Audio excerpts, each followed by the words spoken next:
Hello again, welcome back.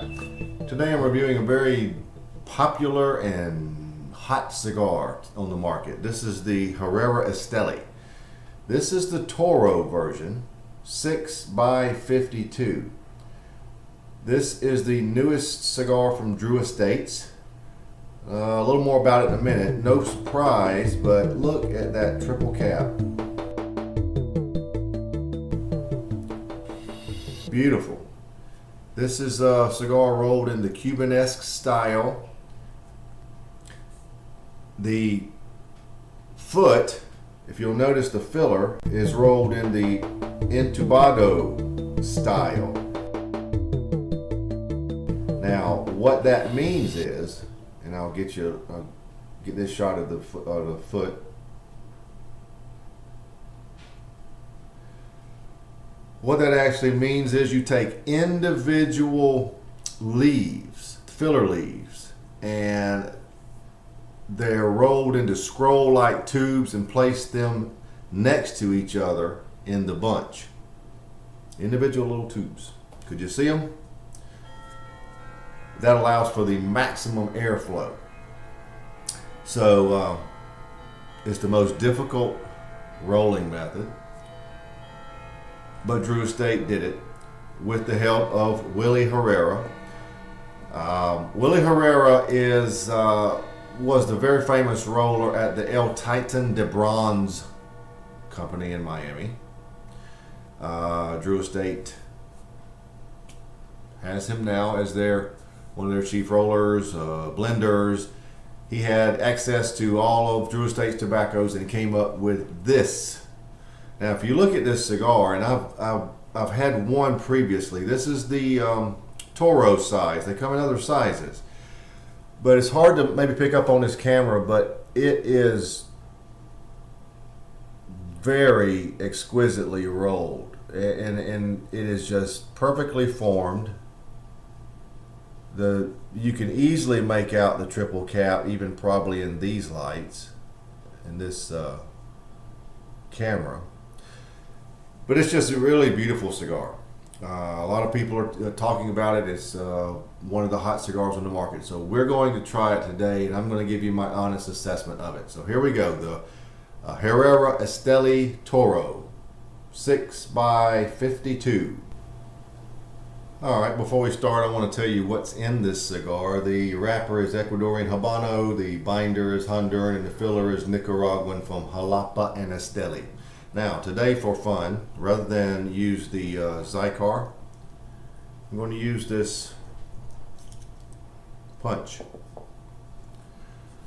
This may take a minute or two, so let's do it carefully.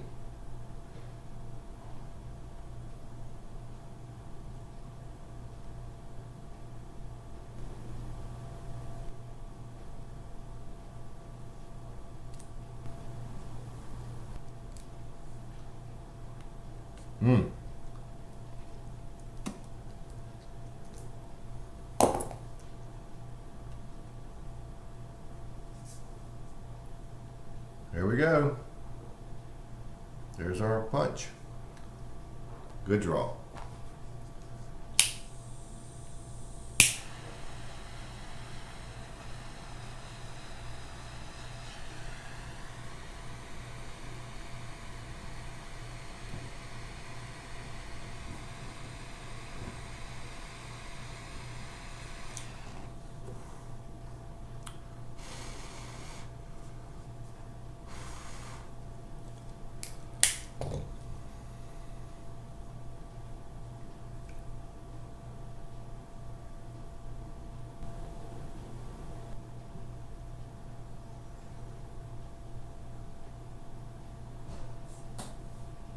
Well, the flavors come in a hodgepodge initially, and it's taken me to about a ½ inch to discern what they are. But it appears what I am tasting individually would be cedar, definitely grapefruit, citrus, oak, and cream.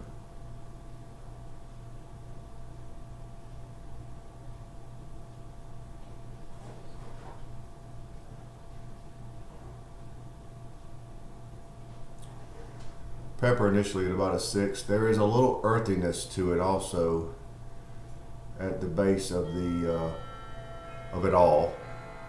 I'm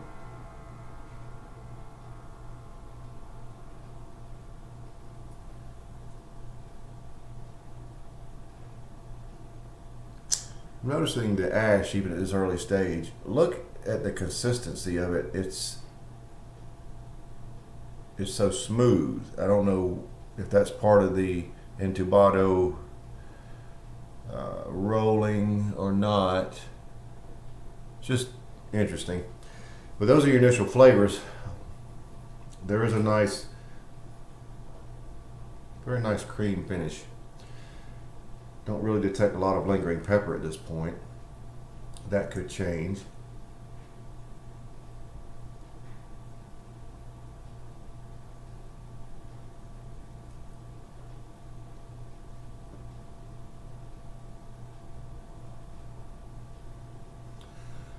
Yep, that's it. I can taste all those flavors when I look for them individually. So let's see where it goes from here. At this point, I'm a half inch in. It took a while to get those flavors nailed down. Maybe it's just me, okay? But I'll be back in a short while as soon as something changes or with another update. But that's how we're starting.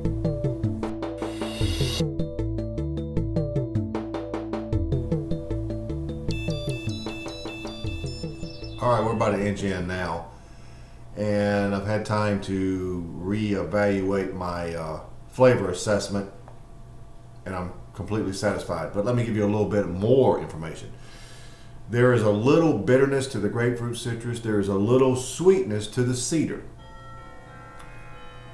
There are quite a bit of oak notes. You will notice them being very obvious. There is a nice little earthiness at the base. The cream notes that I spoke about earlier have dissipated. However, on the finish, you have an oaky cream and some lingering pepper now. The pepper, I did not initially tell you that intensity.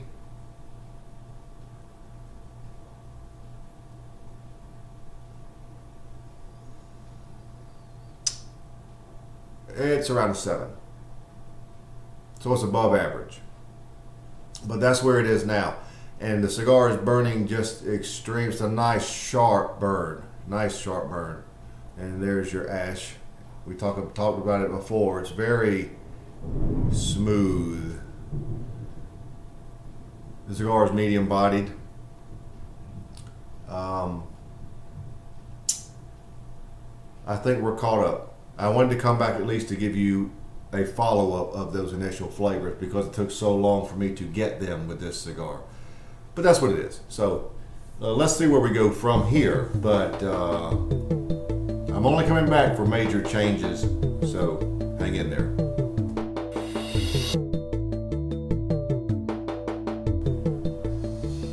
Well, I'm not quite to the midpoint, but the cedar notes are a little more sweeter and they're a little more prominent.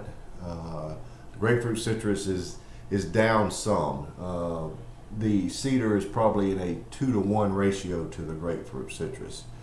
So that makes it a little better because the grapefruit citrus had a little bitterness to it, and the bitterness is way down. The oak notes are still way up.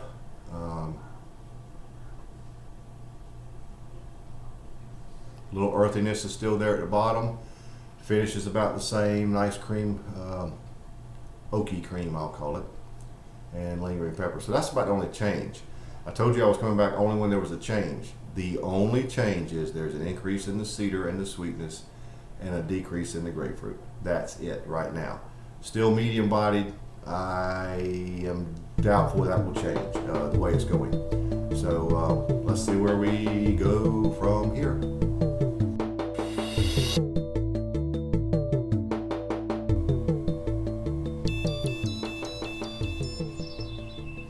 Well, we're down to the end, so let's wrap it up. This cigar surprised me a little bit. I love the flavors, but it lacks the typical, what I've come to call the typical Nicaraguan sweetness. It's like the flavors are there in the typical Nicaraguan cigar, but the sweetness isn't. It is just a touch, and I mean just a touch, a sprinkling of it on the cedar. There's a lot of oak notes, which are fine, a lot of earth notes, which are fine, but there's no sweetness on that cedar. There was no sweetness on the grapefruit, if you remember. It was actually bitterness. So I want to hear from you if you've had the other sizes. This is the largest size, okay, 6x52. Perhaps something was lost in that larger ring gauge. A lot of times smaller ring gauge cigars are actually superior to their larger ring partners. So be that as it may, it is what it is. I'm judging this cigar, what I think of it on this size. So we've already gone over the notes, the taste notes, and for me, it was a good cigar. It just lacked that sweetness, and either I'm missing something, which is very possible, or this size did not relay what other people are saying, because I've seen other people that thought a lot of this cigar. I think a lot of the initial flavors, but it didn't have any sweetness to it. It was a little bland, if I could not mix words. So for me, this cigar rates out as an 89. It was just short of being something that I would regularly buy, and 90 is kind of my cutoff there. But while it did have good flavors, it lacked any significant sweetness. So there you have it. The Herrera Esteli Toro gets an 89. And I want to hear from anyone who has had the other smaller sizes.